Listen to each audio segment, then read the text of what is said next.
My greedy stepfather is demanding I give him my late father's house because my mother told him he could. I, 31 years old, have a stepfather who my mother married a year after my father had passed away. I felt uncomfortable seeing my mother fall in love with another man so quickly. I never thought anything of it, until my mother and I found out that my father didn't leave my mom with anything on his will. Instead, all of his assets and his beach home was all under my name. My father left me a letter and I ended up reading it and finding out things I wish I never knew. My father, who was sick at that time, found out that my mother was having an affair with another man. He told me that he suspected it a long time ago, ever since they found out that my father had cancer. And ever since then my mother became distant. He told me that my mother would constantly ask about his will and how she would remind him that she will take care of the beach house when he passes away. My father was heartbroken and he spent her last few days of his life next to someone unfaithful. When I read the letter, I couldn't help but to break down crying inside my room.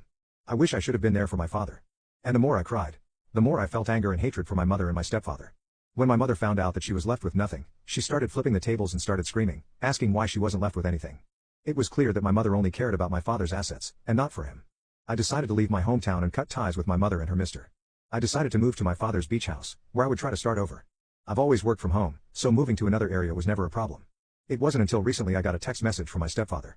He asked me how I was doing and I didn't respond. He texted again and he was more straightforward. He told me that I needed to move out of the beach house because my mother and him will be moving in. But if I wanted to stay, I could pay them rent for my room. I looked at the text completely speechless, not knowing if he was bluffing or if he was serious. I told him that the house was under my name and that I would call the cops if they ever set foot inside my home. He never responded afterwards. I thought that was the end of it until a couple weeks later, and I had gotten a notification from my phone while I was out grocery shopping that there was motion near my driveway. I opened the app and saw both my stepfather and mother stepping outside their vehicle as they continued to unpack their belongings. My heart sank, and I immediately felt anger inside me. I decided to call the cops ahead of time and told them that I had people trespassing my property. By the time I had arrived, the cops were also there.